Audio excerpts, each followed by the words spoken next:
Mali ang ginawa ni Kevin dahil sa utilitarianism theory ay ito ay nakafocus sa mas ikabubuti ng nakararami.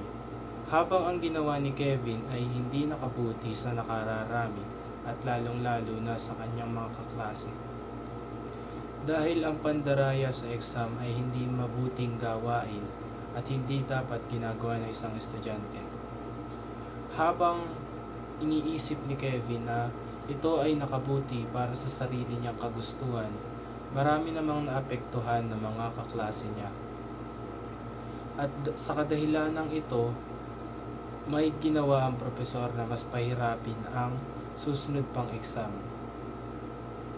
Dahil rito, hindi lamang si Kevin ang naapektuhan, pati na rin ang kanyang mga kamag-aral.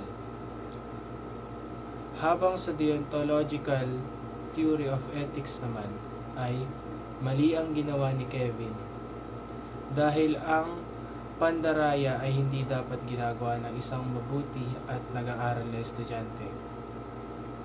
Ang isang estudyante dapat ay nag-aaral ng mabuti at nagre-review.